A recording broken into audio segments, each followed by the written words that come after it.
Muy buenas tardes a, a los amigos de Sánchez Aguilar Esquer y compañía Sociedad Civil. Les damos la cordial bienvenida y el reinicio de nuestros ya acostumbrados webinars sobre diferentes temas, tópicos de materia fiscal, que como ustedes saben, pues son muy importantes tener siempre presentes, siempre estar actualizados.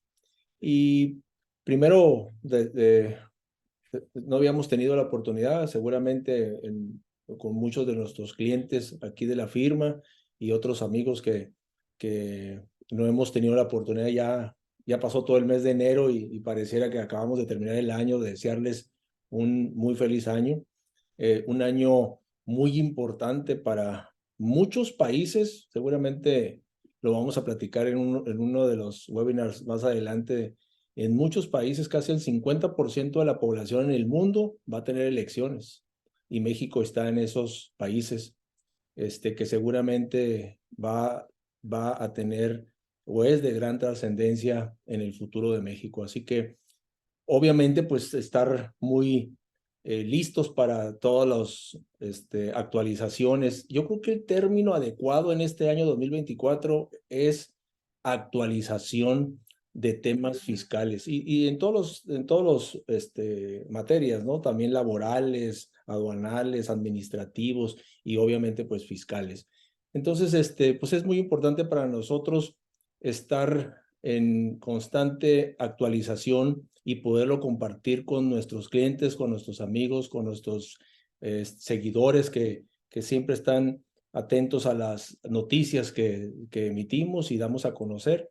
Así que, pues, reiniciamos este año 2024 con un tema muy interesante. Siempre tenerlo presente, siempre estarlo, tener los conocimientos por la aplicación que pudiéramos tener en cualquiera de las actividades que hacemos. Quizá lo tenemos así medio guardadito y no lo queremos sacar, pero siempre hay que estar muy presentes con este tema denominado actualización del nivel de riesgo de lavado de dinero en actividades vulnerables que va a impartir el abogado Rubén Ortiz y que un poquito más adelante les hago su presentación.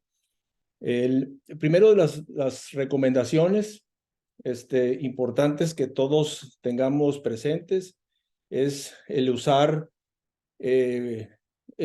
audífonos para tener un mejor audio en este webinar. Si alguno de ustedes tiene algún problema con la conexión, pues la recomendación es apagar su video y solamente permanecer con la sesión sin audio. Eso seguramente les permitirá tener una mejor conexión o por lo menos más estable. Solamente el expositor podrá compartir la pantalla de la presentación. Todos los micrófonos están silenciados, ¿no? Obviamente por motivos de la sesión.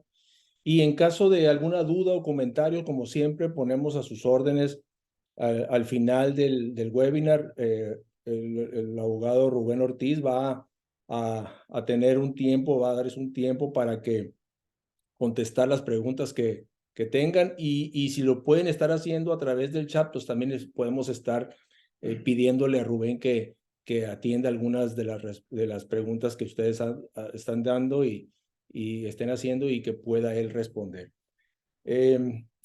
Y ya como un comercial antes de empezar el, el webinar, pues ya tenemos listo también el próximo webinar el 29 de febrero de 2024 con nuestro abogado Héctor David Díaz Soltero, abogado aquí de la firma también que forma parte de Sánchez Aguilar Esquer. Y dos temas también, como les comentaba al inicio, pues de actualización, de tener los conocimientos.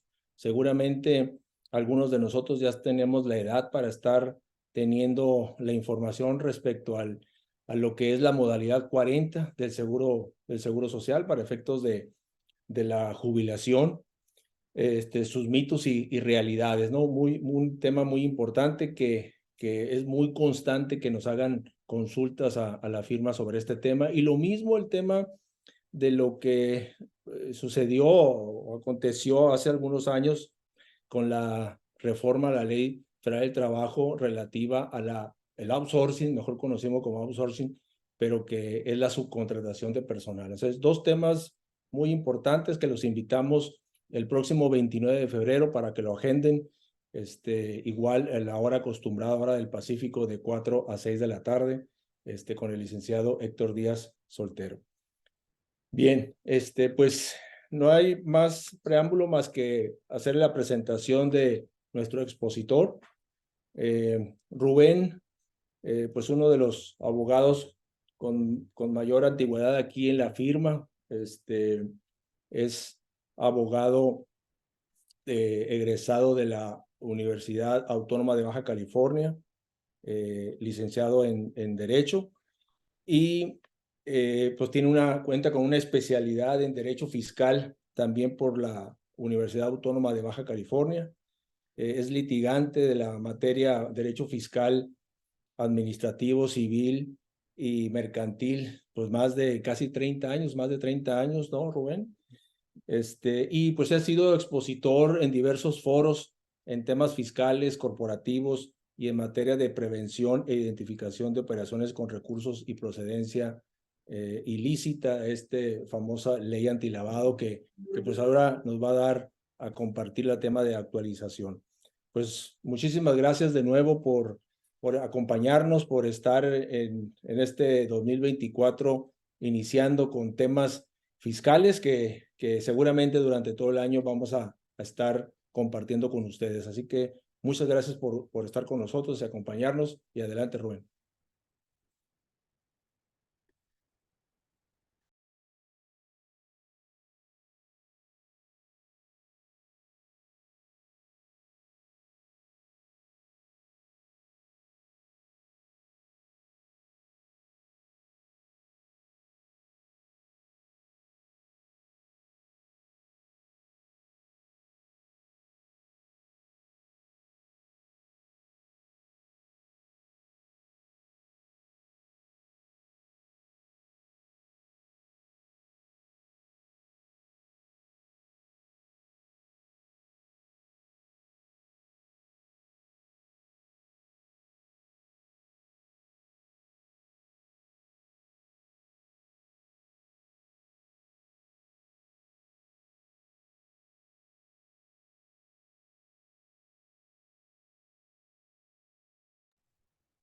Perdón, me comentan que estaba en off el sonido. Muy buenas tardes a todos, muchas gracias por su presencia, gracias al contador Aguilar por la presentación. Les voy a pedir de favor a todos los presentes que tengan en cuenta que cuando hable yo de término LEFEPIORPI, sepan que me estoy refiriendo a la Ley Federal para la Prevención e Identificación de Operaciones con Recursos de Procedencia Ilícita. Para acortar el nombre, está muy largo para mencionarlo cada vez que vaya a hacer mención del mismo y va a ser en muchas ocasiones durante la presentación. Asimismo, tomar en cuenta que cuando hable yo de lavado de dinero, lo que todos entendemos, conocemos o hemos escuchado hablar respecto del delito de lavado de dinero, me estoy refiriendo concretamente, formalmente, al delito que en nuestra legislación mexicana es conocido como el delito de operaciones con recursos de procedencia ilícita.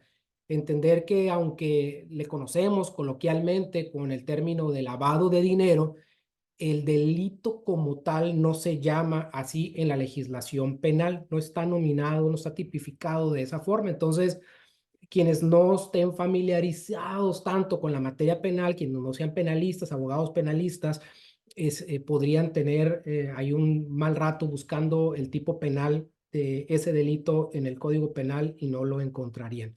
Entonces se pueden ustedes remitir al artículo 400 bis del Código Penal Federal y ahí van a encontrar el delito de ORPI, de operaciones con recursos de procedencia ilícita.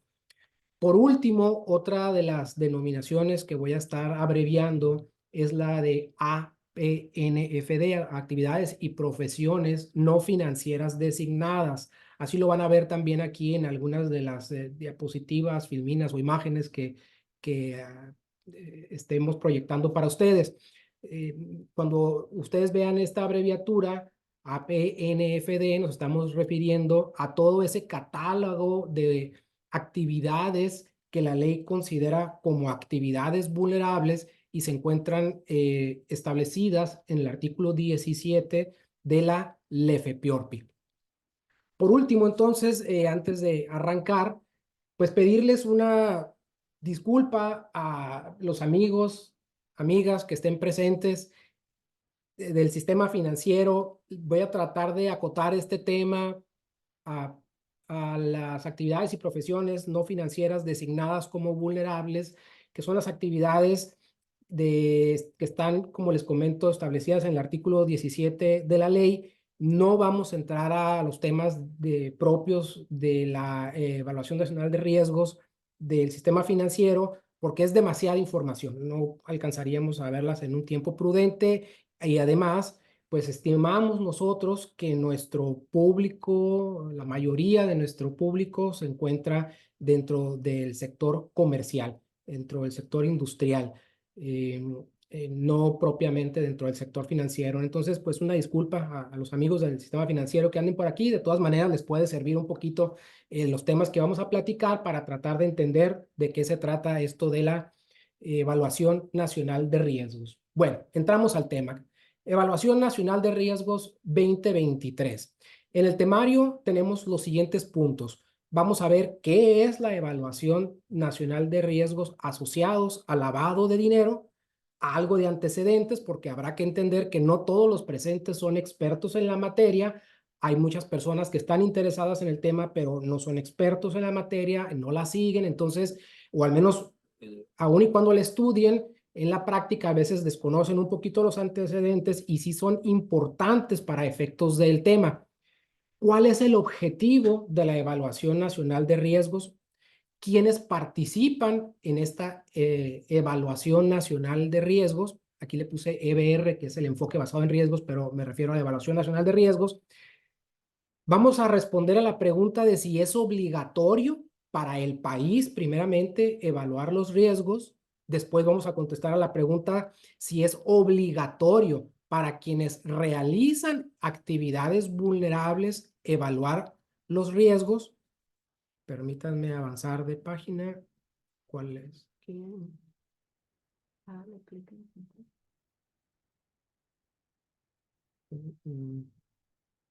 Ok, una disculpa. El siguiente punto en el temario, vamos a hablar del régimen de prevención de lavado de dinero, financiamiento al terrorismo y financiamiento de armas de proliferación masiva. Se escucha muy fuerte esto, estamos un poco alejados de esto como país, afortunadamente, pero la materia nos obliga a abordar el tema. Vamos a abordar también el temario, cuál es el riesgo de lavado de dinero de quienes realizan las actividades vulnerables, y creo que aquí es donde va a estar la carnita fuerte del tema. Vamos a analizar concretamente cuál es el riesgo en cada una de las actividades vulnerables, cuál es el riesgo de que quienes realizan estas actividades sean utilizados por el crimen para efectos de pretender lavar dinero en su sector. Vamos a hablar del mapa de riesgo de lavado de dinero, pero ya derivado de las vulnerabilidades del propio régimen de lavado de dinero, un poquito del manual antilavado y de si quienes realizan actividades vulnerables están obligadas a tener un manual antilavado que incluya un enfoque basado en riesgos a tono con lo que indica la Evaluación Nacional de Riesgos. Y vamos a contestar a la pregunta si es posible sancionar a un sujeto obligado, es decir, quien desarrolla actividades vulnerables, si es posible sancionarle porque no cuente con una evaluación, un enfoque de riesgos, una evaluación de riesgos a tono con la Evaluación Nacional de Riesgos. Y por último, algunas recomendaciones. Como ven, va a estar un poquito amplio el contenido, pero voy a tratar de hacerlo fluido, lo más rápido posible para no quitarles mucho de su tiempo. Bueno, pues desde aquí, desde esta primera imagen que ustedes pueden apreciar, ya empezamos a darnos cuenta más o menos de por dónde viene el golpe. ¿Qué es la Evaluación Nacional de Riesgos y quiénes están involucrados en ella? La Evaluación Nacional de Riesgos, entonces, que es un documento que ustedes, si gustan, los invito a que quienes tengan a la mano por ahí un buscador de internet puedan poner en su buscador preferido la palabra portal antilavado. Nada más con que ustedes pongan esa palabra portal antilavado, le den clic, seguramente les va a arrojar la página de la Secretaría de Hacienda, que es el portal mediante el cual los sujetos obligados, quienes realizan actividades vulnerables, pueden encontrar una serie de información muy importante y adicionalmente les sirve para efectos de tomarlo como base para el cumplimiento de sus obligaciones. Los invito a quienes puedan tener acceso a la página a hacerlo, porque ahorita voy a hacer mención de algunas pestañas que están ahí en esa página a las cuales ustedes pueden acudir para encontrar un poco de los temas que estamos platicando. Por ejemplo, vamos a comenzar a hablar entonces de la Evaluación Nacional de Riesgos. Quienes ya hayan abierto la página van a poder encontrar en la parte superior de la página unas pestañas. En una de ellas, creo que en la que dice el FPORPI, van a encontrar ustedes las evaluaciones nacionales de riesgo. Si no es en esa pestaña, en alguna de las que están ahí pegaditas, ¿verdad? Son 4 o 5 pestañas. Van a encontrar ahí entonces estos documentos. Son 3 evaluaciones nacionales de riesgo. Las vamos a ver poquito más adelante. Voy a hacer mención de ellas nada más, pero la que vamos a abordar en este momento es la más reciente, la 2023. ¿Qué es la Evaluación Nacional de Riesgos? Es un ejercicio de autoevaluación que hace el gobierno, en este caso el gobierno mexicano, de los riesgos asociados al lavado de dinero que tiene respecto de las personas que realizan actividades vulnerables. Entonces, no hay que perder de vista que esta evaluación nacional de riesgos es un ejercicio propio de autoevaluación que hace el propio gobierno de México, respecto de las posibles embates que pueda tener con los riesgos asociados en la materia de lavado de dinero. Vamos a ver un poquito entonces los antecedentes de esta evaluación nacional de riesgos y por qué es que el gobierno mexicano realiza una evaluación nacional de riesgos. Miren, México, como ustedes saben, es parte del Grupo de Acción Financiera Internacional desde el año 2000. Tengo la impresión de que me brinqué una filmina anterior. No, ok. Perdón. México forma parte del Grupo de Acción Financiera Internacional. Quienes están acostumbrados a manejar esta materia, pues constantemente están hablando de Gafi por sus siglas en español, pero en inglés tiene otras siglas, es FATF. México, como parte de este organismo intergubernamental internacional, firma una carta donde se obliga con estos organismos internacionales, con este grupo, a seguir una serie de recomendaciones que emite Gafi. Las famosísimas 40 recomendaciones de Gafi, digo famosísimas para quienes manejan un poquito de la materia, pero prácticamente cualquier persona que tenga que ver un poquito o analice un poco el tema de las actividades vulnerables ha escuchado este tema de Gafi, porque ahí se encuentran muchas de las recomendaciones más importantes, porque estas 40 recomendaciones constituyen el estándar internacional mínimo a observar en esta materia para combatir los flagelos del lavado de dinero, el financiamiento al terrorismo y financiamiento a la proliferación de armas de destrucción masiva. Es entonces que, dando cumplimiento México a la primera de las recomendaciones de Gafi, fíjense la importancia de evaluar los riesgos, que es en la mismísima primera recomendación de Gafi que recomienda Gafi a los países miembros que evalúen sus riesgos. El riesgo de ser utilizados por el crimen para efectos de que se realicen los delitos de lavado de dinero, financiamiento al terrorismo y financiamiento a la proliferación de armas de destrucción masiva. Es por esto que en el año de 2016 México realiza su primera evaluación de riesgos. Fíjense, el año 2016. En este año era presidente de la República Enrique Peña Nieto. En este año que se realiza la primera evaluación de riesgos, se detectan 26 factores de riesgos. En la siguiente evaluación de riesgos, que fue en el año 2020, ya no era presidente de la República Enrique Peña Nieto, ya teníamos como presidente al actual presidente de la República, Andrés Manuel López Obrador, y detectan los mismos 26 factores de riesgo.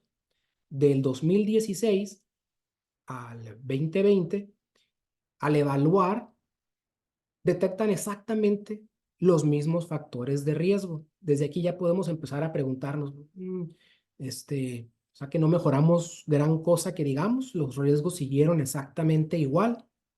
Pues cada quien saque sus conclusiones. Voy a tratar de criticar lo menos posible pues a los gobiernos para que no se torne esto en un tema político. Yo les voy a dar los elementos y cada quien saque sus conclusiones. Entonces, 2016 detectan 26 factores de riesgos, 2020, 26 factores de riesgo.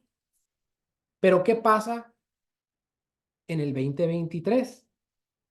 El año pasado, en diciembre, se da a conocer esta nueva evaluación de riesgos y se detectan 37 factores de riesgos. ¿Por qué hay más factores de riesgo ahora en esta última evaluación que en la de 2020 o la anterior? Esto que ustedes pueden apreciar ahora en esta publicación que ven en sus pantallas es un extracto tal cual, es una fotocopia, un copy-paste de la página 6 y 7 de la Evaluación Nacional de Riesgos que ustedes van a poder ver en el portal que les recomendé hace unos momentos, que si querían tener abierto, si ustedes en el portal antilavado buscan la Evaluación Nacional de Riesgos de 2023, les digo que pueden acceder a ella buscando en una pestañita que está por ahí arriba y dan clic y por ahí dice Evaluación Nacional de Riesgos 2023. Buscan en la página 6 y van a encontrar esto. Después del estudio que se realizó para efectos de emitir la Evaluación Nacional de Riesgos, nos informan que estos nuevos factores de riesgos, todos estos riesgos adicionales que encontraron, se deben a lo siguiente. Y dicen que encontraron vulnerabilidad. ¿Qué es algo vulnerable? Algo débil. Dicen que encontraron debilidad en el régimen de prevención de lavado de dinero, en el régimen de prevención contra financiamiento al terrorismo, debido a los siguientes factores. Antes de continuar, recuerden que esto es un ejercicio gubernamental. Estos datos no son de particulares. Este estudio y resultados y conclusiones son emitidas por unidades del propio gobierno mexicano. Vamos a verlo más adelante, pero me voy a adelantar, es un ejercicio coordinado por parte de la UIF, la Unidad de Inteligencia Financiera Nacional, Unidad de Inteligencia Financiera del país. Entonces son datos oficiales.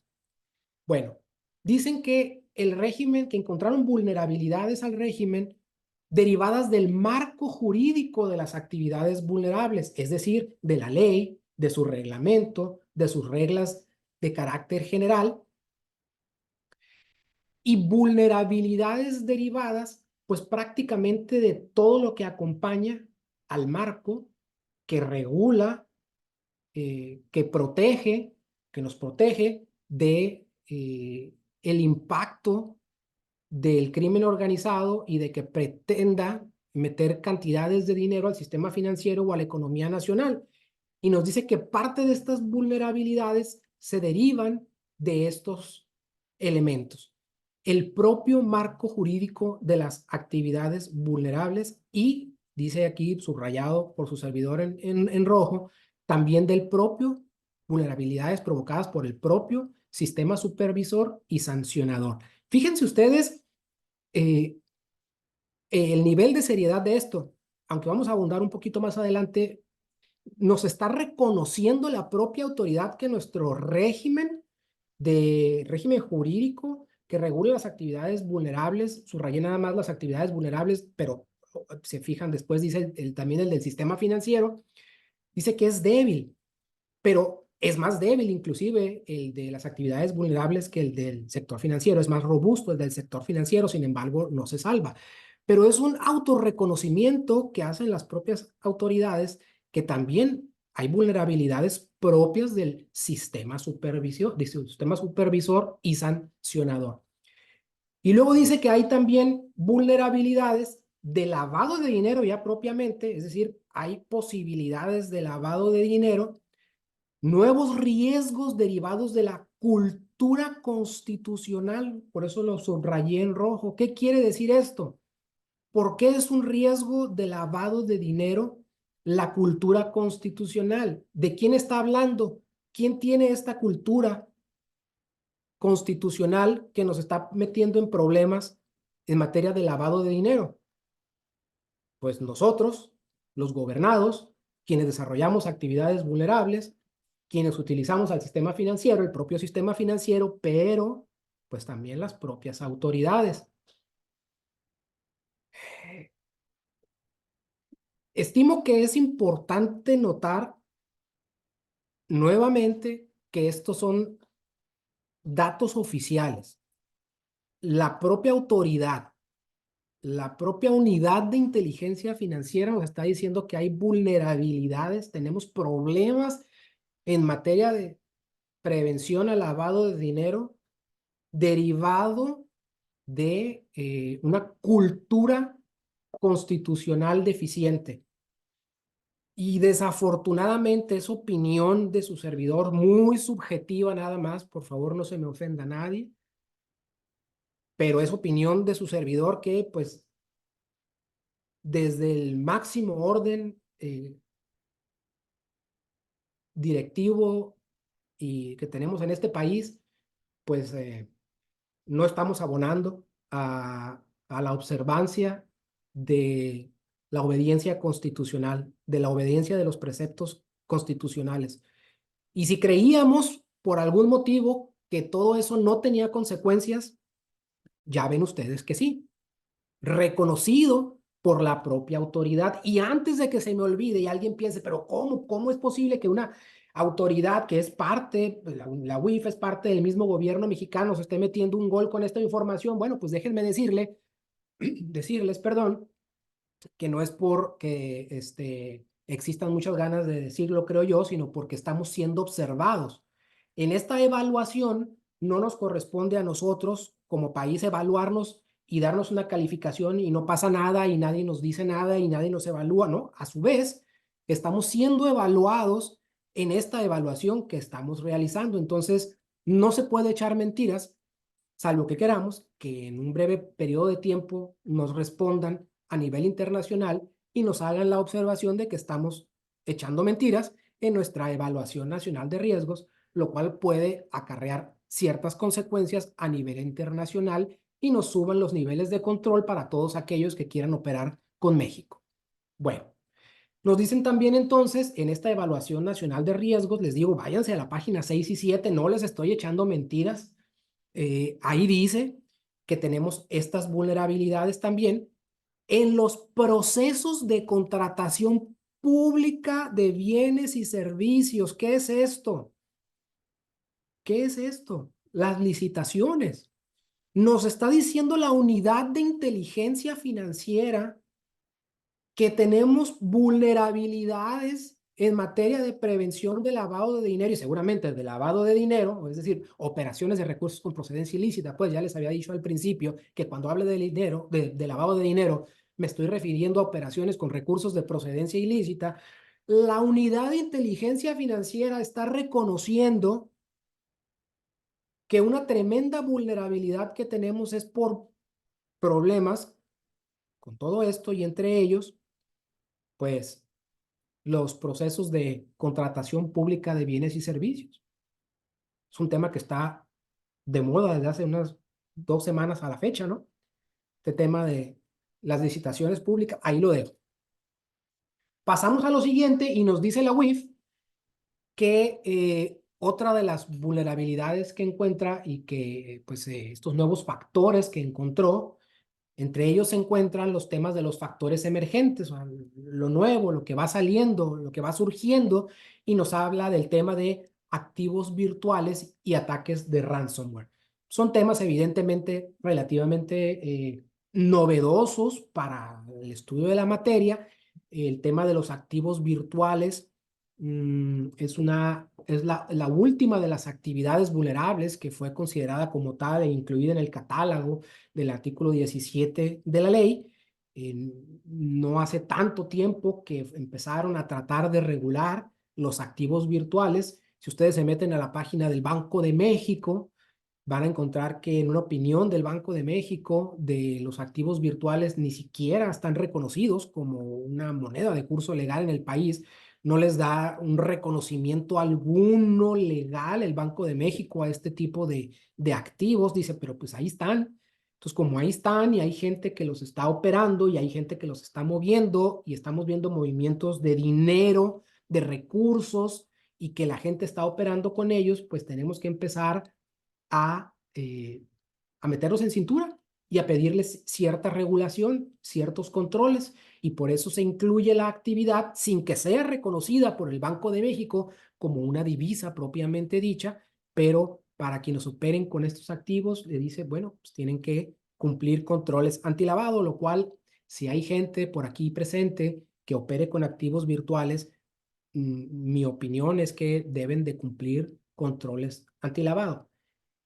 Tal vez si solamente estás comprando para ti, tú en lo personal, y estás comprando activos virtuales y no los vas a vender, que los quieres tener ahí para el día que quieras venderlos, que valgan mucho y creas que puedes venderlos y obtener un beneficio, pues tal vez mientras estés comprando no caigas en la definición de la ley y no estés obligado a llevar controles. Tal vez, no estoy diciendo que así sea, hay que analizar el caso concreto, pero cuando los comercializas, no tengo duda alguna. Si vas a comercializar activos virtuales, que es venderlo, entonces sí estás obligado a llevar controles antilavados. Bueno, ¿cuáles son los objetivos entonces? Ya sabemos que ahí está una evaluación nacional de riesgos, que si abren el portal antilavado van a encontrar tres, que se van a ir a la del 2023, van a leer un documento bastante extenso, son más de 100 hojas de la evaluación nacional de riesgos, pero ya sabemos que está ahí y que pues México al parecer está obligado a evaluar riesgos,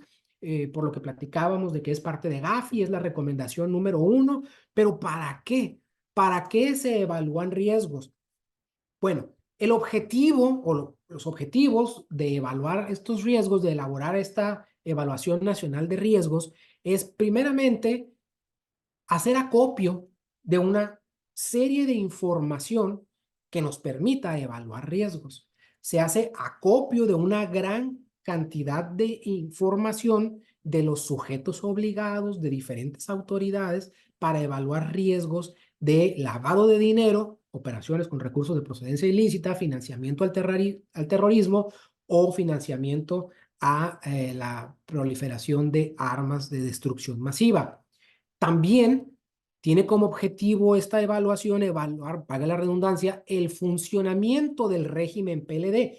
Ya existe un régimen de prevención de lavado de dinero en el país. Algunos de ustedes o de sus clientes ya están inmersos en ese régimen porque ya están dados de alta o porque asesoran a clientes que ya están dados de alta en esos regímenes, sea como parte del sector financiero o como parte de la economía en cualquiera de las actividades que se señalan en el artículo 17 de la ley. Tiene como objeto también esta evaluación, después de haber hecho lo anterior, identificar posibles nuevos métodos de lavado de dinero. Si algo por algo se ha caracterizado el crimen es por tener algunas mentes brillantes, desafortunadamente dedicadas a producir nuevos métodos para hacer cosas malas. Entonces, parte de estos estudios, de estos análisis, es darse cuenta cuáles son las nuevas tendencias para lavar dinero, para financiar el terrorismo o, en su caso, financiar la proliferación de armas de destrucción masiva. Asimismo, evaluar cuál es la probabilidad, la posibilidad de que estos malos actos tengan realmente un impacto en la economía, realmente un impacto en el sector financiero. No olvidemos que el objetivo primordial de esta ley, de esta legislación, es proteger el sistema financiero y la economía nacional.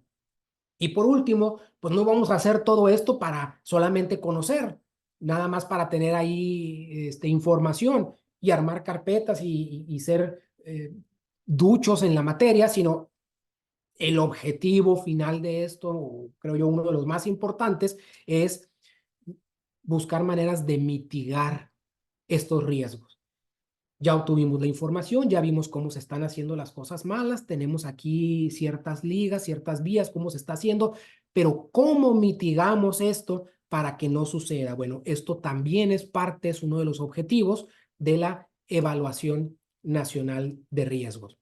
¿Quiénes participan? Entonces, ¿quién hace esta evaluación? Ya mencioné a quién coordina esta evaluación. La Evaluación Nacional de Riesgos, todos estos ejercicios para llegar a ella, a este trabajo, lo coordina la Unidad de Inteligencia Financiera Nacional, pero con la información y con la ayuda de 41 autoridades del país, la UIF como coordinadora, pero adicionalmente con la ayuda del sector privado. ¿Y cómo es esto? Pues a través de cuestionarios, de entrevistas que se hace con el sector privado, quienes desarrollan una actividad vulnerable, muy posiblemente recibieron sus clientes y seguramente les hablaron para preguntarles y pedirles consejo, les hablaron o ustedes recibieron un cuestionario, una invitación por parte de la UIF para contestar una serie de preguntas relacionadas con el nivel de cumplimiento en materia de obligaciones PLD. Yo trabajando un poquito en esta materia, algunos clientes me llamaron asustados. Algunos pensaron que era una especie de ejercicio de verificación, de auditoría. Los tranquilizamos, les dijimos que no, que era un ejercicio para efectos de esta evaluación nacional de riesgos, que podían con toda confianza contestarlo. Y algunos dijeron, ¿y qué pasa si no lo contestamos? Pues creemos que no va a pasar nada, no encontramos normatividad que nos haga pensar que te van a multar por el no participar en este ejercicio, y algunos por miedo, por el tipo de preguntas que se hacen, decidieron no participar, pero hay muchos que sí.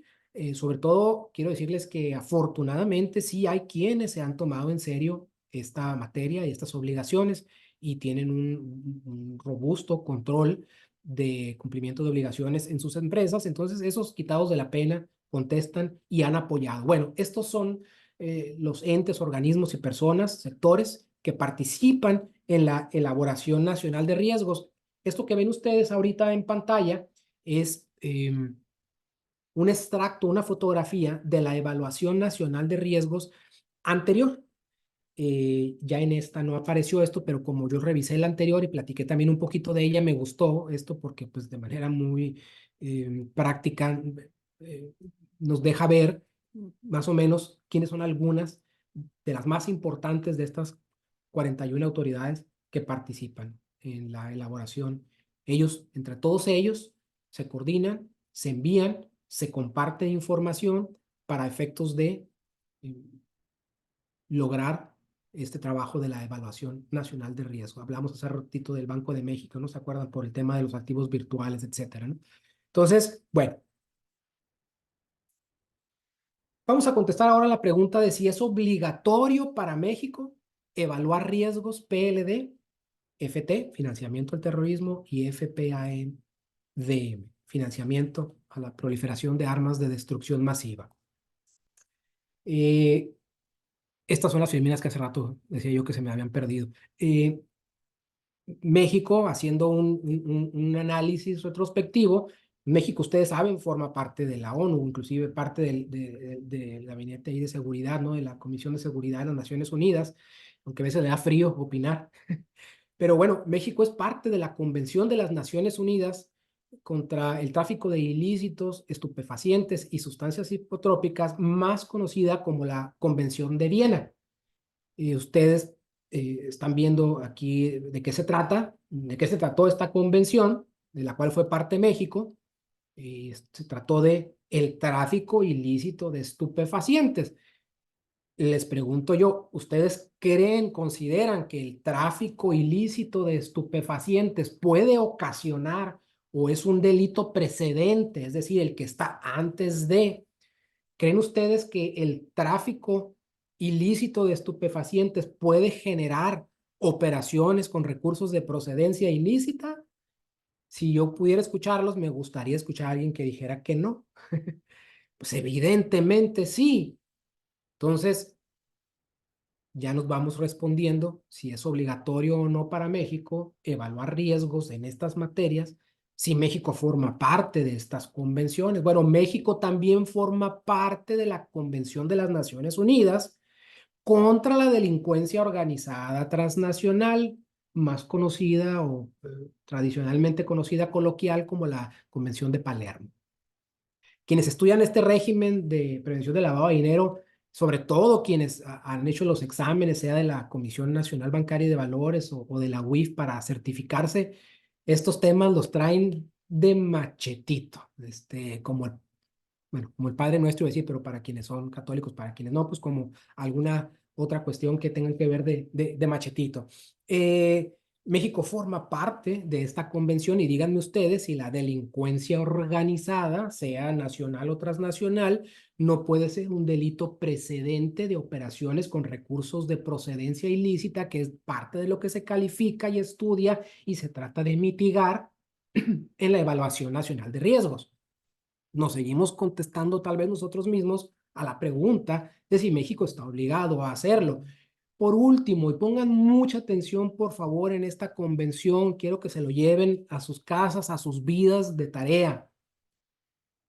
México forma parte de la Convención de las Naciones Unidas contra la corrupción. Y vean ustedes dónde tuvo lugar esta convención, señores, señoritas, señoras. En México, en Mérida. La convención la auspició México, una de las, creo yo, más importantes en materia de corrupción. ¿Y dónde andamos en México en materia de corrupción, señores? En la calle de la amargura, es una vergüenza. Les pido que nada más de pura curiosidad, así se metan ustedes a leer un poquito de esta convención en un momento que no tengan nada que hacer, que estén aburridos si quieren. Convención de Mérida contra la corrupción. México se comprometió a nivel internacional a combatir la corrupción. ¿Y saben cuáles son algunos de los elementos que se acordaron ahí para combatir la corrupción? Bien fáciles. Transparencia, rendir cuentas. Es uno de los principales objetivos a los que se comprometió México para poder combatir la corrupción. A ser transparente.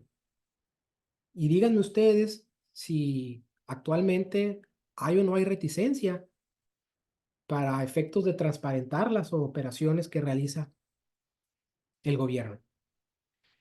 Y México, pues ya habíamos dicho antes, forma parte de Gafi. Aquí está el logotipo de Gafi con la tropicalización esta que le puse Gafi, pero en realidad es Gafi para nosotros. A nivel internacional, sus iniciales son las que están en idioma inglés por Foreign Asset Task Force. Task Force. Este organismo es un organismo internacional intergubernamental, es decir, es un organismo formado por entes gubernamentales, representaciones de entes gubernamentales. México es miembro de Gafi desde el año 2000 y también de Gafilat, que es la tropicalización de este organismo para América Latina. Y ahí México se comprometió a implementar el contenido de las 40 recomendaciones del Gafi. Ya habíamos dicho antes que la número uno es la de evaluar riesgos. Por lo tanto, yo creo que no podemos llegar a otra conclusión más que México como país, está obligado a evaluar sus riesgos según el texto de la Carta de las Naciones Unidas que él mismo firmó en los tratados que antes vimos, de Palermo, Mérida, y comprometido según el texto de la Carta de Gafi. Utilizo estas palabras porque así es como se manejan los términos en estos instrumentos. Para acabar pronto, cualquier documento que firmas tú, inclusive que lo firmes con tus amigos, aunque lo firmes en una servilleta llena de salsa ketchup o mostaza, si tú te comprometes, pues es tu palabra. Va a haber sanción o no, si no cumples, bueno, eso es otro tema. Pero de que México está formalmente comprometido y moralmente comprometido y legalmente comprometido en algunos casos, lo está y está obligado México como país a evaluar sus riesgos. Y por eso es que hace estas evaluaciones nacionales de riesgos. Y como nos están revisando en el exterior, que lo hagamos y que lo hagamos bien, porque aparte es un método, es una, lleva un procedimiento, no es una evaluación que digamos, a ver, vamos a juntar información y a ver qué nos da el entendimiento y pues, a ver qué opinas tú y qué opino. Hay una metodología para ellos y se nos revisa y se nos califica. Si me permiten opinar, yo creo que ha sido tremendamente vulnerable, tremendamente, tolerante, perdón, tremendamente tolerante eh, el revisor, quien nos revisa a México como país al momento de calificarnos si estamos cumpliendo o no, ¿no? No nos ha ido tan mal, creo yo, nos ha ido mal en las calificaciones, pero no tan mal como creo yo que nos podría estar yendo. Bueno, ya vimos que es obligatorio para México como país, porque forma parte de todas estas convenciones, parte de Gafi, como organismo intergubernamental, como país está obligado, pero ya vamos aterrizando al tema, a lo que más nos interesa. Discúlpenme todos estos antecedentes, les dije, teníamos que tocar algo de antecedentes. Ya vamos a entrar propiamente a lo más interesante, pero es obligatorio para quien desarrolla actividades y profesiones que no son financieras, es decir, no el banco, no las casas de cambio, no las instituciones de crédito, almacenes generales de depósito, bueno, no todos esos que forman parte del sector financiero, sino quienes forman parte de la economía formal del país, quienes arrendan muebles, quienes desarrollan inmuebles, quienes prestan servicios profesionales, quienes venden autos, etcétera. Todo ese catálogo que está en el 17 de la ley, que más adelante vamos a ver, así por encimita. Estas personas, usted y yo que desarrollamos una actividad profesional, yo me atrevo a presumir que aquí están presentes un montón de contadores, abogados, posiblemente de otras profesiones, pero sobre todo los abogados y los contadores, en teoría desarrollamos una actividad vulnerable. Que le andemos buscando la vuelta para decir que no es otro tema, pero en teoría estamos desarrollando una actividad que puede ser considerada una actividad vulnerable, abogados, contadores también, notarios, corredores mercantiles, etcétera. Todos estos, no el país, todos estos que mencionamos, estamos obligados, en su caso, si desarrollamos una actividad vulnerable, a evaluar riesgos. Eh, si ustedes van a un curso como este, de otros expositores, a nivel local, estatal, nacional, etcétera, inclusive internacional, van a escuchar opiniones de chile, tomate y cebolla, ¿no? De todo tipo.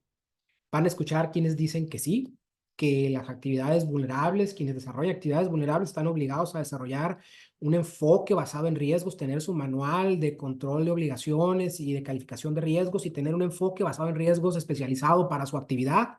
Van a encontrar quien dice que no, van a encontrar quien lo duda, van a encontrar quien no tiene ni idea de qué se trata. Inclusive van a encontrar inclusive funcionarios, abogados de instituciones financieras que van a opinar que sí. Yo les puedo decir que a mí han acudido clientes, amigos, a comentarme que en el banco no les quieren abrir una cuenta si no llevan su manual antilavado y que cuando llevan su manual antilavado le dicen, oye, pero no está bien porque no tiene un enfoque basado en riesgos. Es decir, que haya evaluado sus riesgos, pues, como actividad vulnerable. Entonces, hay que contestar esta pregunta y al menos tratar de que cada quien se conteste para sí mismo si está de acuerdo con la conclusión a la que su servidor va a llegar en esta ocasión. Es opinión de su servidor por lo que yo he leído, por lo que yo he estudiado, que por regla general, las actividades y profesiones no financieras designadas como vulnerable, todo ese catálogo de actividades que está en el artículo 17 de la ley, y más porque ya ven que la autoridad, a la UIF, le ha gustado inventar actividades vulnerables que están ahí en el portal antilavado. Nada más quienes tengan acceso allá al portal antilavado, métanse a una de las pestañas que dice actividades vulnerables y van a ver que pues por ahí se maneja en uno de los recuadros de obligaciones y notas que están por ahí la obligación de quienes desarrollan actividades de subcontratación, entre comillas, y le ponen ahí outsourcing. Cosa curiosa. Fíjense ustedes ahí en el portal antilavado, en el portal de la UIF, menciona que quienes desarrollan actividades de outsourcing, el outsourcing está prohibido, señores, señoritas. Está prohibido. El outsourcing está prohibido en ley. Ya está prohibido. Reciente reforma a la ley laboral. Estrictamente prohibido la subcontratación. Y ahí siguen manejando el tema de outsourcing. Bueno, pero aparte de eso, dejémonos de eso. Busquen ustedes el outsourcing como tal en el catálogo del artículo 17 de la ley. No lo van a encontrar, ni lo busquen. No lo van a encontrar. Y la autoridad dijo, por mis pistolas, esa actividad vulnerable. Y el desarrollo inmobiliario también. No están mencionadas como tal en la ley. La autoridad dijo que sí, ahí está, ahí te van los manuales y ahí te van los formatos y a cumplir obligaciones y pues ni modo, ¿verdad? Bueno, por regla general, entonces, quienes desarrollan actividades y profesiones no financieras, pero designadas como vulnerables por la ley, eh, eh, en mi opinión, sí, en términos generales, no están obligadas a desarrollar un enfoque basado en riesgos.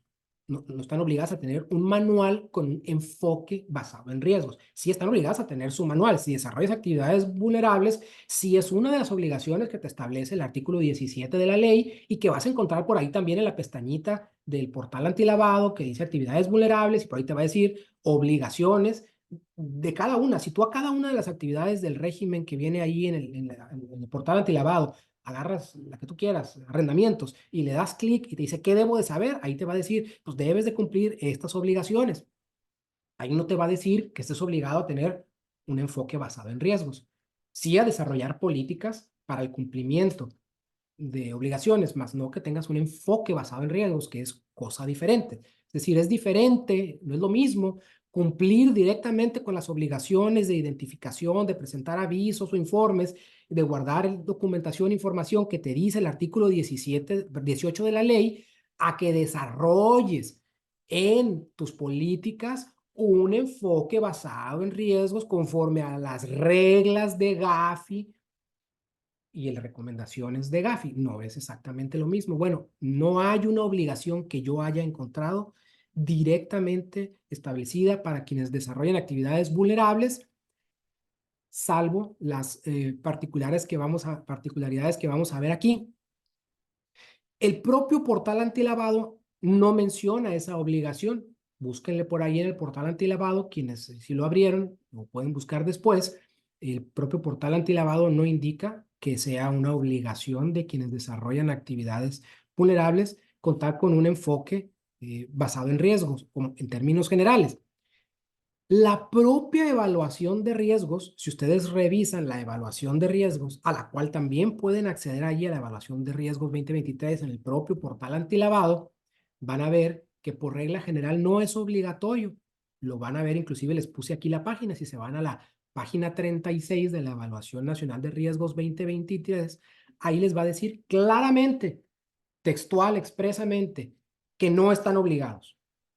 Ya se pueden empezar a relajar por regla general, quienes desarrollan actividad vulnerable tienen su manual, pero no tienen un enfoque basado en riesgos, es decir, no están calificando propiamente dicho los riesgos.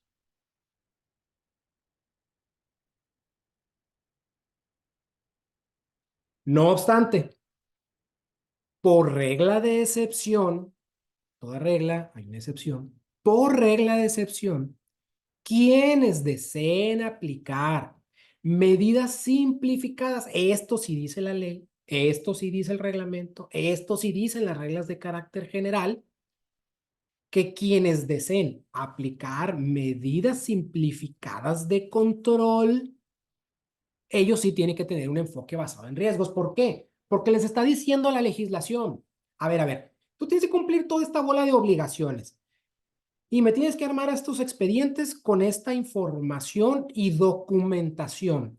Pero si quieres simplificar tus procedimientos y en vez de tener que hacerme un expediente con un mamotreto y toda esta bola de información y documentación y nada más quieres cumplir a tu obligación con la información específica que dicen ciertos formatos que vienen ahí para cada actividad, es decir, cumplir con información meramente, no con información y documentación, que a veces ustedes saben que para operar con clientes y pedirles que te den información y documentación es un poco difícil.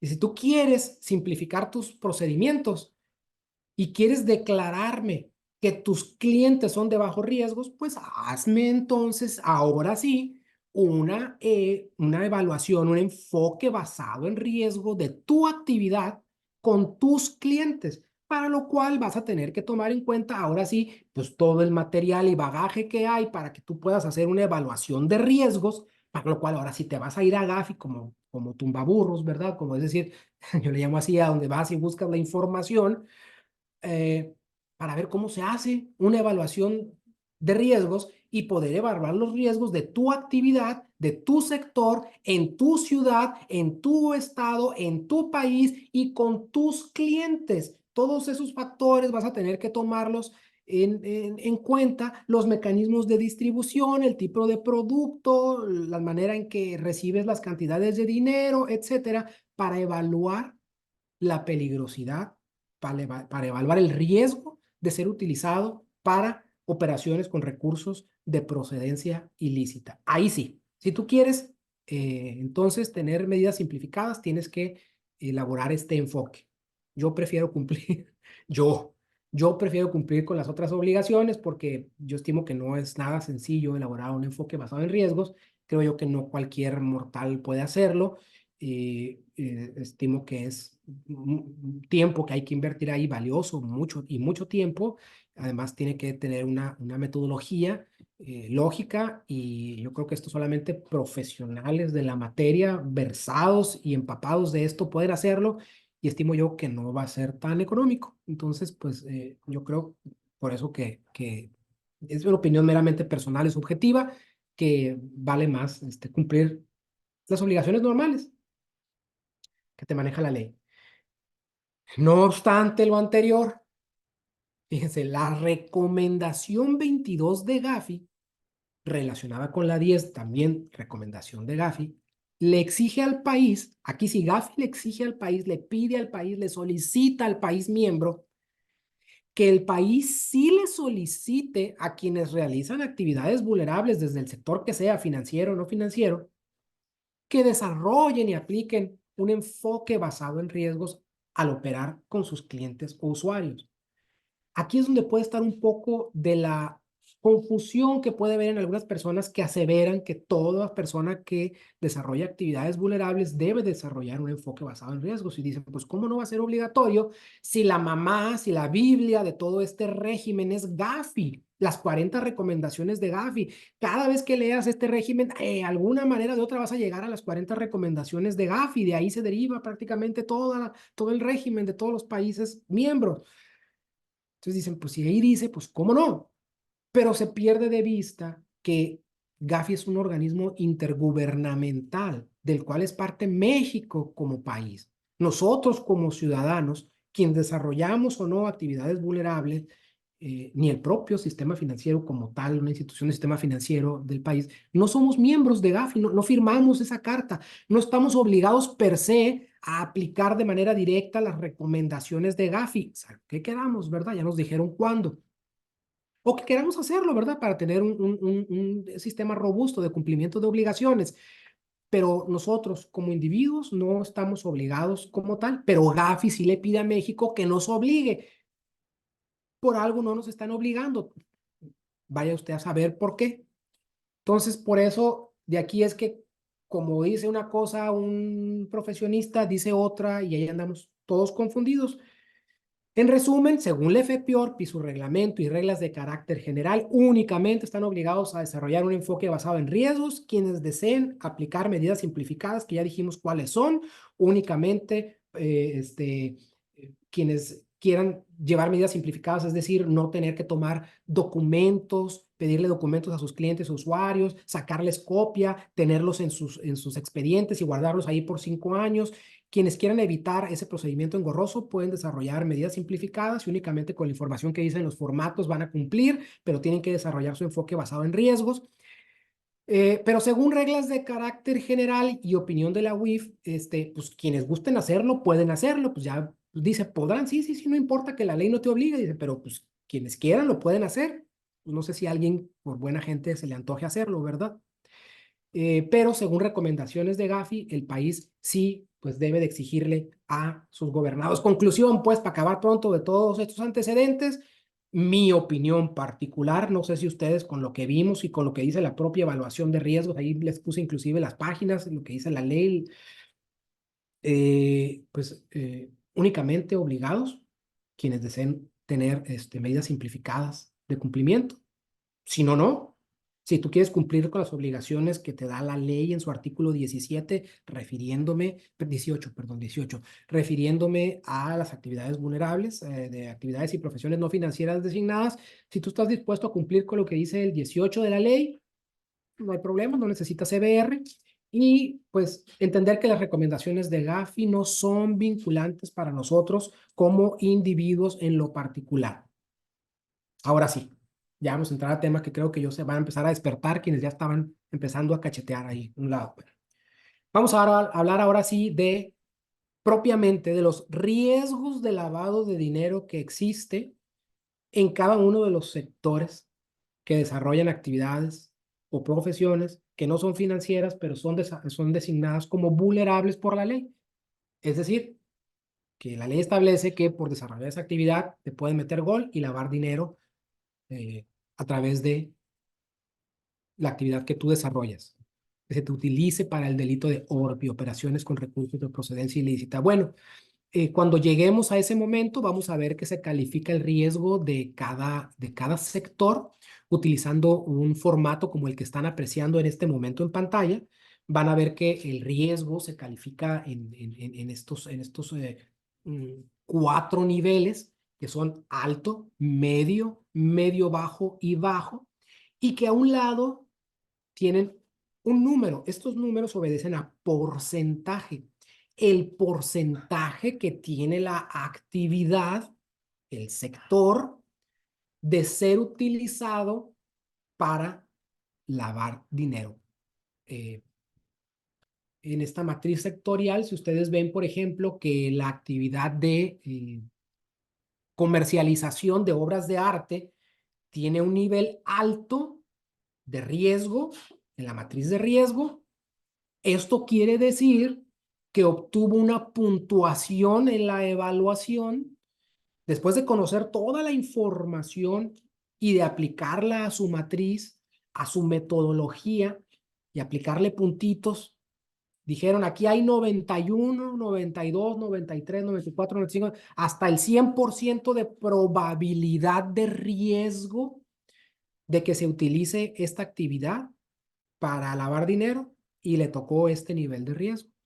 Y así sucesivamente. Miren, aquí dice 0 a 50 el bajo. Yo estimo que esto es un error de la evaluación, porque en la propia exposición y en la propia redacción de la Evaluación Nacional de Riesgos se menciona que la matriz consiste en 4 niveles que van del 1 al 100 y aquí no dice 1, dice 0.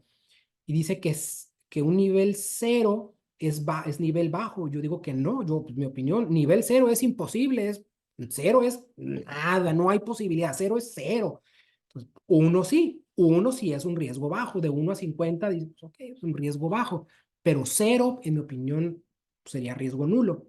Entonces, pues, mera opinión personal. Yo creo que se contradicen. Esto que se menciona aquí de que la matriz considera 4 niveles de riesgo en rangos porcentuales del 1 al 100, lo obtuve de la misma Evaluación Nacional de Riesgo. Todo eso que están viendo aquí es obtenido de la Evaluación Nacional de Riesgos.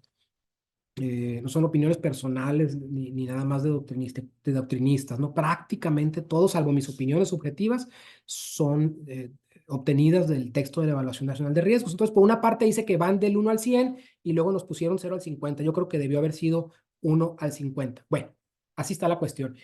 ¿Y cuáles son los sectores que se evalúan? Miren, aquí les puse una imagen de los sectores de las actividades y profesiones no financieras designadas. Hay una igualita del sector financiero, pero les dije que no íbamos a entrar al estudio de esas, porque si así llevamos un ratito aquí invertido, sería mucho más complejo entrar al sistema financiero. Y además es mucho más complejo las obligaciones, los controles del sector financiero, y adicionalmente, pues el grueso de nuestros clientes y amigos están en el sector de las actividades vulnerables, así que sorry, los estamos consintiendo a ellos, ¿no? Digo, además, no creo que se molesten nuestros amigos del sistema financiero. Ellos tienen muchísima capacitación obligatoria, obligatoria además, ¿no? Bueno, los sectores evaluados en esta Evaluación Nacional de Riesgos y a los cuales se les otorgó una calificación que ya mero llegamos a ella, son estos. Son 20 sectores.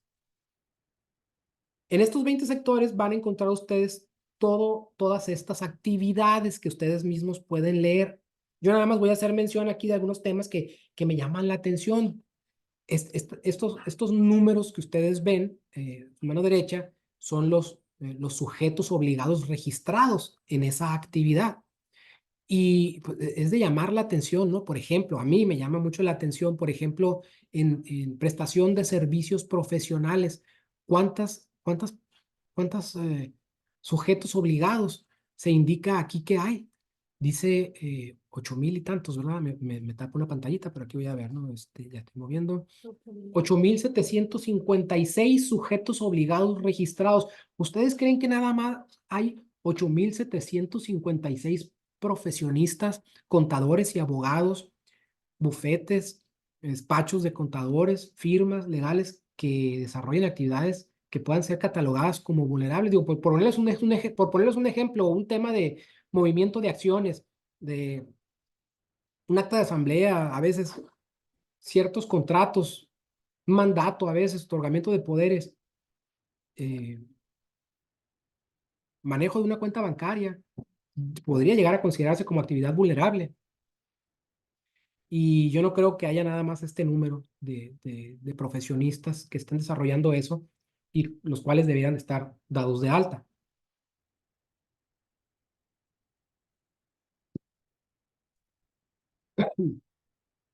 Este comentario es nada más para dar a entender que, si bien es cierto, hay muchas personas y sujetos que ya están tomando en serio estas obligaciones, pues habrá quienes todavía están buscando la manera de pues evadir el cumplimiento de estas obligaciones. Les tengo una mala noticia a todos ellos.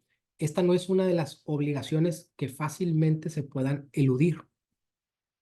No es estas leyes, esta reglamentación, esta normatividad, no es una normatividad de la cual se pueda olvidar fácilmente el Estado mexicano de observar y dar seguimiento, porque como les dije, deriva de obligaciones en materia internacional y estamos siendo observados y revisados. Por lo tanto, salvo que nos convirtamos en un país como algunos del sur, que no quiero mencionar, una dictadura o algo así, pues mientras no suceda eso, vamos a tener que estar inmersos en este sistema y vamos a tener que seguir dando estas noticias y observando estos niveles de riesgo, eh, porque pues nos están calificando desde fuera. Por fin. Por fin llegamos ahora sí a la calificación de los niveles de riesgo que nos arroja la Evaluación Nacional de Riesgos 2023 y se colaron los del 2020 ahí a un ladito. Esto es, señores, señoritas, señoras, como tal, un copy-paste, un copiar y pegar de el estudio de la Evaluación Nacional de Riesgos, así como sale la Evaluación Nacional de Riesgos, lo copié y lo puse aquí no, para no variar la información y darle otro formato y que vean cómo aparece tal cual en la Evaluación Nacional de Riesgos. Fíjense quiénes son los afortunadotes que tienen un riesgo tremendo. Dijimos que iba del ¿qué? Del 91 al 100.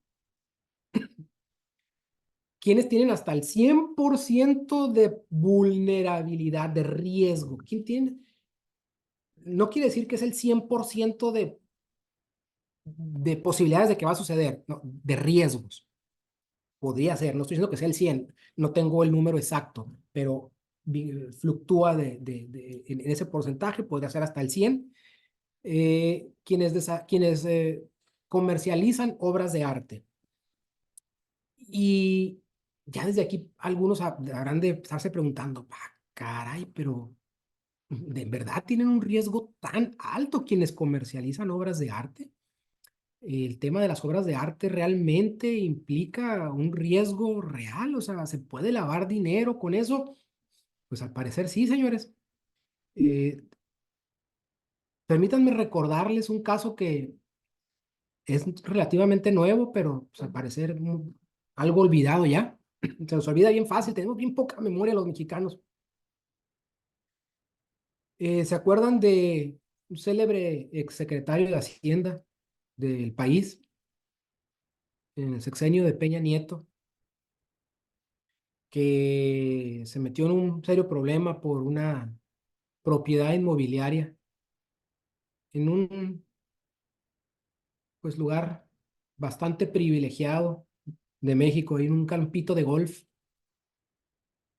bastante prominente la mansión, y pues no estaba muy transparente ese tema en su declaración patrimonial, ni cómo había obtenido, ni de dónde había sacado los fondos para ello, y pues se le armó, tanto así que le pidieron la renuncia y luego lo premiaron con una cancillería, ¿verdad? Porque pues, era amigo del presidente. Eh, ¿Se acuerdan con qué dijo que lo había pagado cuando ya no encontraban la manera de decir, a ver, pues a ver, muestra los comprobantes de pago? Se presumía que había conflicto de interés porque había sido un- una persona que operaba con gobierno, que tenía contratos con el gobierno, quien había puesto esta casa. Ah, miren, me acordé de un caso más nuevo, pero bueno, vamos a quedarnos en el anterior. ¿Se acuerdan con qué dijo que lo pagó? Con 3 obras de arte. Una mansión en uno de los lugares más exclusivos del centro, en un campo de golf. Lo había pagado con 3 obras de arte. Imagínense el valor. Lo le dijeron, oye, ¿y cómo las compraste? No, me las regalaron. Ah, ¿quién te las regaló? No, no estoy obligado a decir. Y háganle como quieran. Y como quiera le hizo él, porque pues ahí siguen. No ha pasado nada. Ni la UIF de ese sexenio, ni la UIF de este le ha preocupado en lo más mínimo, pues, darle seguimiento a ese tema, dejando que prescriba, ¿no? Ya. Bueno, eso en mi opinión, pues podría catalogarse como posiblemente delincuencia organizada o al menos delito de operaciones con recursos de procedencia ilícita, pero pues bueno, es una opinión otra vez subjetiva. Regresamos al tema y a la materia, pero era el comentario para darles a entender el por qué es que la comercialización de obras de arte, pues sí se puede utilizar para efectos de, pues, cometer fechorías. Ahí les platiqué un caso que en mi opinión, parece pato y le hace como pato. Pues, es pato. Otra de las actividades que tiene riesgo alto, la comercialización de metales preciosas, metales preciosos, piedras preciosas, joyas y relojes. Eh, Estaba en alto desde la evaluación pasada y se quedó en alto. Una que pasó de nivel medio a alto, es decir, empeoró su calificación, es el manejo de monederos y certificados de devoluciones o recompensas. Sería interesante ver el por qué. A mí se me ocurre de estos, por ejemplo, cuando vas a alguna tienda departamental y te dicen que ahí le van a estar metiendo tus recompensas, a través de eso han detectado que se han cometido ilícitos y por eso tiene este nivel de riesgo. Se mantuvo el nivel de riesgo de tarjetas prepagadas, vales o cupones.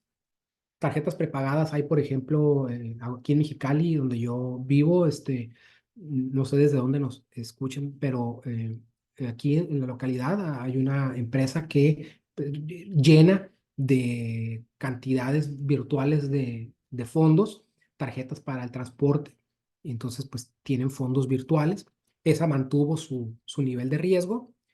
Fíjense quiénes mejoraron, quiénes pasaron de alto, de un nivel alto a un nivel medio, quienes comercializan vehículos, sean terrestres, marítimos, aéreos.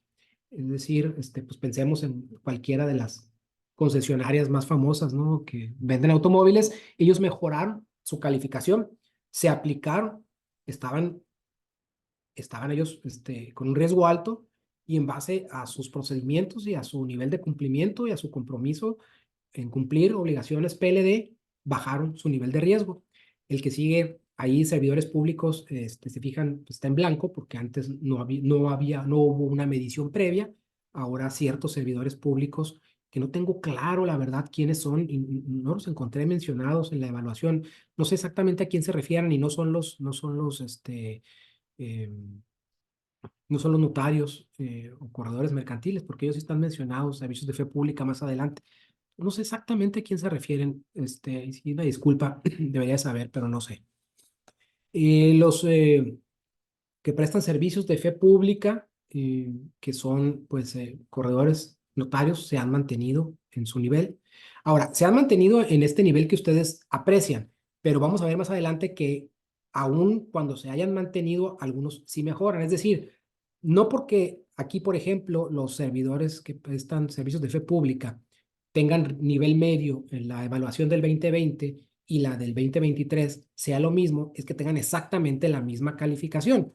No, quiere decir que tal vez la calificación anterior, la evaluación anterior, tenían 90% de probabilidad de riesgo y ahora tengan 81. Entonces, aunque bajaron su nivel de riesgo, que sí sucedió en muchos casos, no alcanzaron a brincar al siguiente nivel de riesgo, que es el más bajo. Entonces, vayan ustedes, por favor, de aquí en adelante, ya con esta misma medición, viendo ahí el renglón que les convenga a ustedes, el que les interese ver y ver cómo andan su nivel de riesgo, si se mantuvieron, si subieron, si antes existía o no calificación y ahora sí la hay, y cómo andan ahora. Este es el nivel de riesgos por sector, se le conoce como el nivel sectorial de nivel sectorial de riesgos de quienes desarrollan actividades vulnerables. Esto lo encuentran como tal en la Evaluación Nacional de Riesgos y van a encontrar uno igualito, muy parecido, con la misma metodología del sector financiero para quienes quieran acudir ahí y ver cómo anda su banca favorita, su sector favorito, casas de cambio, operadores de bolsa, etcétera. ¿Qué sectores de estos que vimos tuvieron calificación de riesgo más bajo? Y fíjense, dice, obtuvieron calificación de riesgo más bajo y le puse palomita y está en verde. Es que aquí una calificación más baja de riesgo es mejor. Tener una calificación más baja de riesgo para estos efectos es mejor. Y obtuvieron calificación de riesgo más baja que en la evaluación pasada. Todas estas actividades vulnerables, calificadas como vulnerables, que aquí se mencionan. Después una estrellita en la frente a todas ellas. Aunque si, por ejemplo, nos regresáramos a alguna de estas actividades que aquí se menciona, que se dice que mejoraron, podría ser que no precisamente se desprenda un color más bajo en esta tabla. Simple y sencillamente porque no alcanzaron a cruzar este umbral de porcentajes. Tal vez tenían 80 y pasaron al 51, tal vez tenían el 90 y pasaron a 81, pero se quedaron dentro del mismo nivel. Y aún así obtuvieron una mejor calificación. Bueno, todos estos de alguna de otra manera, pues una medallita, ¿verdad? Ahora, vamos a hablar del mapa de riesgo derivado, pero ahora de vulnerabilidades del régimen. Es decir, ¿cuál es el riesgo de operaciones con recursos de procedencia ilícita, pero ya no propiamente en la actividad, en cada una de las actividades que desarrolla cada sujeto obligado, sino cuáles vulnerabilidades se observaron, cuál es el mapa de riesgo derivado de las vulnerabilidades, de las debilidades, pero del propio régimen antilavado. Son más que las que están aquí. Solamente vamos a ver estas, porque creo yo que son la verdad, las más representativas, las más importantes. Y nos está informando la unidad de inteligencia financiera que observa factor de riesgo, vulnerabilidad en el régimen de PLD derivado de una debilidad en el marco jurídico de las actividades vulnerables. Y dice que esto produce una facilitación alta. Es decir, en otras palabras, nos está diciendo que necesitamos reformar el marco legal, mejorar el marco legal que regula a las actividades vulnerables. No se está metiendo con el sector financiero. El sector financiero es el que sigue. Este renglón nada más nos dice, hey, se necesita, si queremos mejorar en materia de prevención de lavado de dinero, necesitamos mejorar la legislación. También vamos a tocar este tema un poquito más adelante de manera rápida. Nos está diciendo aquí entonces esto que traemos un problema con la legislación, necesitamos mejorar. El mismo tema, pero en actividades vulnerables, y nos dice que si bien es cierto, hay vulnerabilidades del régimen, ya el grado de facilitación que se produce para la producción del delito por la deficiencia en el marco jurídico ya no es tan alto como en el caso de las actividades vulnerables. ¿Por qué? Porque la legislación, la normatividad que le aplica al sistema financiero es mucho más robusta y mucho más estricta que la de las actividades financieras. Perdón, que las actividades vulnerables. Ahí hay obligaciones sin las cuales no puedes operar, que no tenemos quienes desarrollamos una actividad vulnerable. Déjenme les pongo un ejemplo que tal vez se dio en otras partes de la República. Aquí en la localidad se observó mucho, yo lo observé. No sé si recuerden que antes había lo que se conocen como casas de cambio, pero son centros cambiarios en realidad, no es propiamente casas de cambio, pero aquí les conocíamos como casas de cambio. Los centros cambiarios, las tienditas es que estaban en todas las esquinas, casi como Oxxos, ¿no? Había casitas de esos centros cambiarios y de repente empezaron a desaparecer y cada vez hay menos, porque ellos sí están en el otro renglón, ellos están allá con el sector financiero, están regulados de otra manera. Ahí tú llegas y para cambiar una cierta cantidad de dinero en dólares, pues entras al sistema y tienen sistemas automatizados. No están a ver si el cuate que tienen ahí, si no están ahí para tener un oficial de cumplimiento en cada local para que esté pensando, ay, a ver esa operación, cuáles son los controles. No, ¿cuánto vas a cambiar? $5,000. Pues tienes que traerme esto. A mí me pasó hace unos días. Fui a cambiar una cantidad de dinero y me dijeron, pues fíjate que necesitas traerme esto y esto. Y pues me acordé, pues sí es cierto, ¿verdad? Y pues no lo llevaba. Y ellos que están en otro sector tienen obligaciones y las cuales definitivamente no pueden operar contigo y son mucho más fuertes. Tienen que tener, aparte, un oficial de cumplimiento. Bueno, muchos de estos centros cambiarios al ver todas las obligaciones que se les venían encima, dijeron, no, pues no, con permiso y ya dejaron de operar, ¿no? Entonces, por eso es que ven cada vez menos centros cambiarios. Eh, Deficiencias, observaron también deficiencias en los sistemas de monitoreo y alertamiento de la propia WIF. Fíjense, la WIF está a cargo del estudio y dicen, pues sí, observamos deficiencias en nosotros mismos. ¿Por qué creen que solitos están dando una cachetada?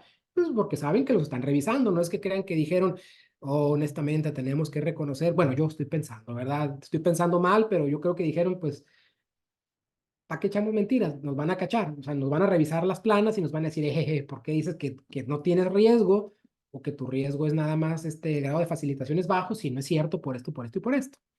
También observaron una insuficiente obligatoriedad de la normatividad para implementar un enfoque basado en riesgos por parte de los sujetos obligados del sistema financiero. Y las actividades vulnerables, es lo mismo este renglón y el que sigue, pero uno es para actividades vulnerables y otro es para sistema financiero. Y es lo que hablamos hace rato, es reconocer que no hay suficiente obligatoriedad para obligar, vale la redundancia, a quienes desarrollan actividades vulnerables, sea en el sector financiero o en el sector de las actividades vulnerables. Otros datos, ya no falta mucho, ya estamos dando los últimos trancazos aquí. Eh, Otros datos muy interesantes que se derivan de esta evaluación nacional de riesgos que yo pude observar de la lectura de este documento es que en términos generales se reconoce que siguen siendo altos los riesgos de lavado de dinero en las actividades y profesiones no financieras designadas. Eh, un poco menor en el sistema financiero, pero evidentemente sigue habiendo riesgo. Se observa también que menos inconsistencia en la información que se proporciona en los avisos. Esos avisos que todas las personas que realizan actividades vulnerables envían a la WIF de todos los actos que mensualmente están desarrollando, pues, o algunos otros avisos que inclusive avisos 24 horas, etcétera, avisos que son con más periodicidad de los mensuales. Cada vez están aprendiendo a hacerlos mejor y cada vez se observan menos inconsistencias en esa información, lo cual le permite a la autoridad dictámenes más precisos. Se observa observa la autoridad que detecta deficiencia en el conocimiento especializado en materia de PLD de los responsables de cumplimiento de los sujetos obligados. Otra vez, nos está diciendo la autoridad que los responsables de cumplimientos de esta área que estamos viendo, de las actividades y profesiones no financieras designadas, no estamos hablando del sector financiero, que ellos no tienen esta figura, tienen a un formal, a un funcionario formal que tiene que estar certificado por fuerza, que si bien es cierto hay una certificación ya de la WIF, no es obligatoria para seguir operando, para seguir desarrollando operaciones.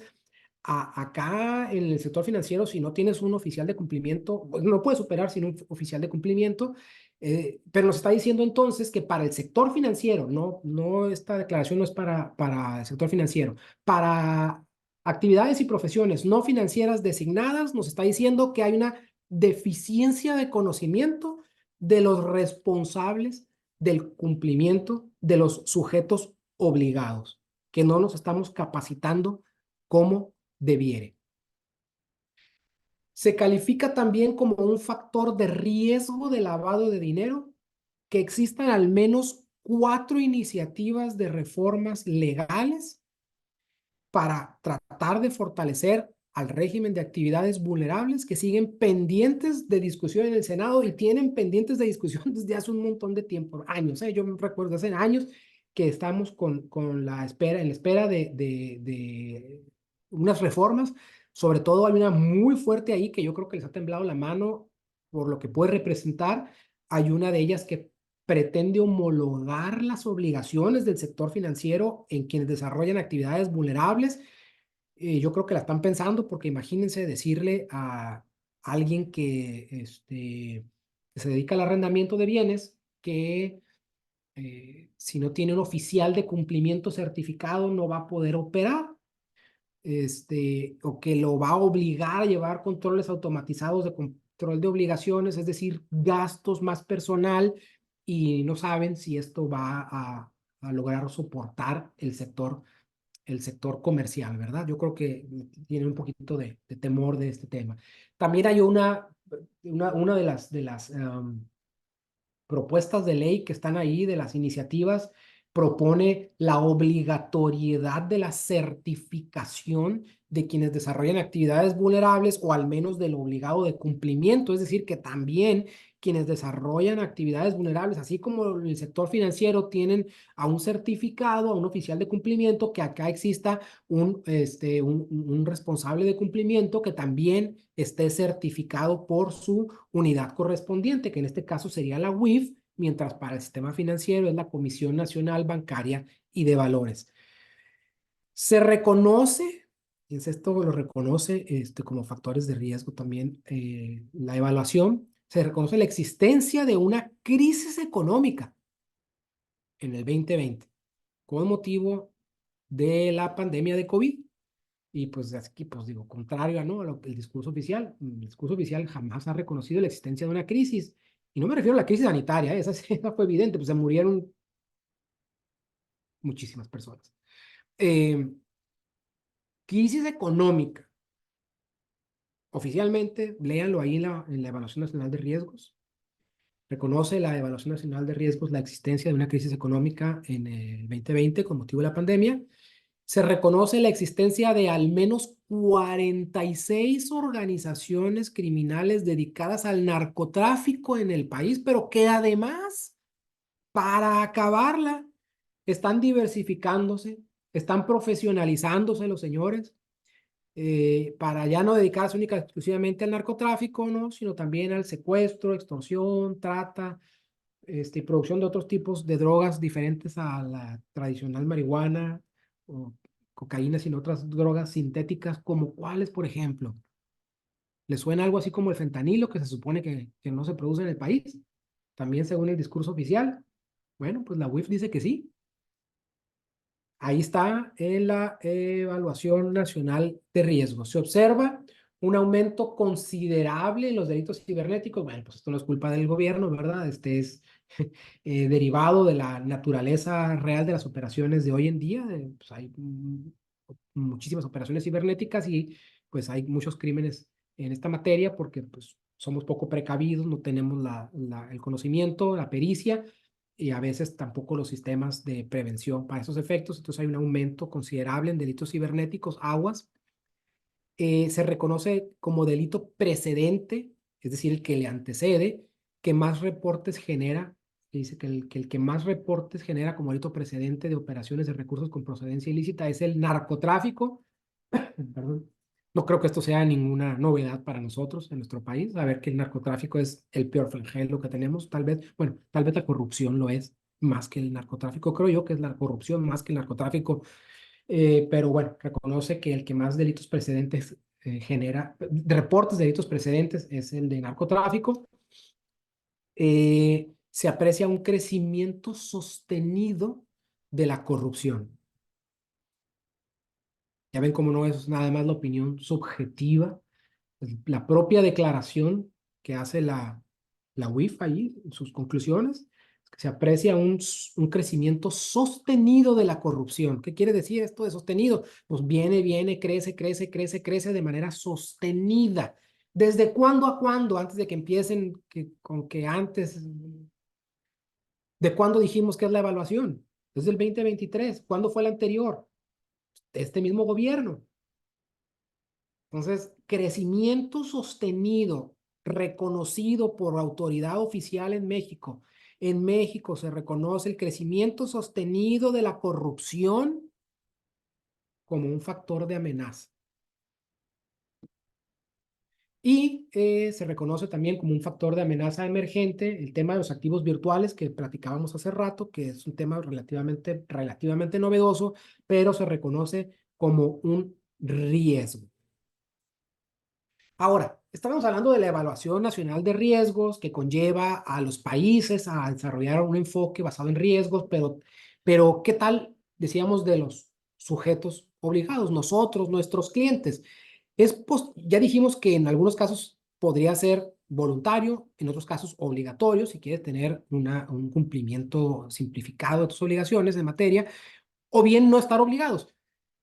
Pero podría ser sancionado un sujeto obligado, eso significa SO, el sujeto obligado, alguien que desarrolla actividades vulnerables, podría ser sancionado por no contar con un manual de políticas antilavado, en su manual antilavado, pues, que contenga un enfoque basado en riesgos. Pues mire, no tenemos conocimiento de que se esté sancionando a las actividades y profesiones no financieras designadas. Hasta el momento, ni un solo cliente o amigo o conocido me ha dicho que se haya sancionado a alguien exclusivamente por este motivo en el sector de las actividades y profesiones no financieras designadas. No sé, en el sector financiero. Eh, no obstante, hemos atendido casos donde la autoridad sí, al momento de sancionar por otros supuestos, sí se hace de la normatividad internacional para decir, te vengo a sancionar por este motivo, porque no observaste la normatividad internacional tal obligación que se encuentra en tal normativa internacional. ¿Y a qué viene a colación esto? Pues a que recordemos que esto del enfoque basado en riesgos, de la obligación de calificar riesgos, proviene de una obligación, de una recomendación internacional para un organismo internacional que es México, que está en Gafi. No veo imposible que la autoridad, si quisiera ponerle un estate quieto a alguien, y quisiera irse por ahí, pudiera utilizar la normatividad internacional para estos efectos. Eso sí lo he visto, ¿eh? No en enfoque basado en riesgos. En otra materia, en materia de cancelación de cuentas bancarias, por ejemplo, por supuestos actos de ORPI, de operaciones con productos, con recursos de procedencia ilícita. En esta misma materia, pero para otro tema, sí he visto que dicen, pues te voy a poner aquí una cancelación de tu cuenta bancaria, un congelamiento, porque no estás observando estas directrices que están con fundamento en tal, y el artículo 400 bis del Código Penal y la regla tal de Gafi y el tratado internacional de tal, ¿no? Esto dio motivo al pronunciamiento de la Corte y hace muy poquito le acaban de dar una nueva cachetada pues, al gobierno diciéndole, no, espérate. Las obligaciones en esos documentos internacionales son para el Estado, para ti, México. No puedes pretender que venga Gafi a imponerle, a vincular de sus recomendaciones a un sujeto particular aquí en México, ¿verdad? Obviamente una sanción en esa materia sería defendible y completamente ganable en juicio, ¿no? O por ese simple motivo, más toda la bola de errores que cometen las autoridades en estas materias. Recomendaciones, bueno, no obstante, no estar obligados a evaluar riesgos ustedes si desarrollan actividades vulnerables o sus clientes, no obstante, no estar obligados a desarrollar un enfoque basado en riesgos como tal, una evaluación como tal, como lo está haciendo el país, sí se recomienda que cuentan con su manual de lavado, antilavado, así le llamamos, que es su manual de políticas, porque esa sí es una obligación que va a estar ahí en cada una de las obligaciones que se establecen para cada una de las actividades ahí mismo en el portal antilavado, ¿no? Pues en la misma ley, si se van ustedes allí a las disposiciones del artículo 18 de la ley y los correspondientes del reglamento y reglas de carácter general, les va a decir que tienen que contar con su manual, al menos con su manual de políticas antilavado, aunque no tengan un enfoque basado en riesgos. Otra recomendación es que si no cuentan con estudio de riesgos, pues al menos tomar en cuenta los resultados de la Evaluación Nacional de Riesgos, ahora que ya saben dónde están, dónde encontrarla y que ya vieron ese recuadro, pues al menos hacer suya esa evaluación. Es decir, me estoy refiriendo a las personas que desarrollan actividades vulnerables o a sus clientes, ¿verdad? Si aquí hay alguien que nos hace el favor de estarnos escuchando nada más para aprender, no tiene que hacer nada, ¿verdad? No está regulado, no tiene esta obligación. Pero sus clientes o ustedes que desarrollan actividades vulnerables y tienen la obligación de tener un manual antilavado, que ese sí tiene la obligación, más no la de aplicar un enfoque basado en riesgos, pues, ¿qué les cuesta agregarle un pequeño capítulo por ahí que diga, pues, que yo asimilo que atendiendo a los resultados de la Evaluación Nacional de Riesgos, y si yo desarrollo la actividad de comercialización de venta de obras de arte y la Evaluación Nacional de Riesgos aquí me está diciendo que tiene un riesgo alto, pues yo me apego, me asimilo a esa evaluación que tú hiciste y digo, pues tienes razón, lo reconozco y entonces hago mía la misma evaluación y así ya no tengo que desarrollar una particular. Yo digo, si aquí me dice que soy grave, pues, tengo riesgo alto, pues animo, chiquito, a cumplir todos y cada uno de los requisitos y obligaciones que me impone la ley para poder operar con mis clientes usuarios, no pensar ni por asomo que puedo realizar una evaluación de riesgos particular para poder bajar mi nivel de riesgo y pues pasarme por el arco del triunfo algunas obligaciones y tener un expediente débil en la materia. Yo lo haría así. Si no quiero elaborar una evaluación particular de riesgos que me cueste más trabajo, dinero y esfuerzo, hago mía la evaluación nacional de riesgos y la traigo a mi manual y digo, pues, me apego a la que realizó la WIR. Bronca sería donde, por ejemplo, una persona que venda obras de arte y diga, no, no, no, no, pero pues si yo vendo, sí, comercializo obras de arte, pero mi único cliente es mi mamá porque es la que me compra todas. Yo sé que no es narco, voy a aplicar un enfoque basado en riesgos. Estoy poniendo un ejemplo ridículo, ¿verdad? Pero si yo quiero desarrollar un enfoque basado en riesgos para cumplir menores obligaciones, bueno, entonces sí tengo que desarrollar mi enfoque basado en riesgos y decir, no obstante, la Evaluación Nacional de Riesgos dice que yo tengo al riesgo alto, yo digo que tengo riesgo bajo por estos motivos y aquí está mi evaluación y cumplo obligaciones de manera simplificada. Hasta aquí, muchísimas gracias por su atención.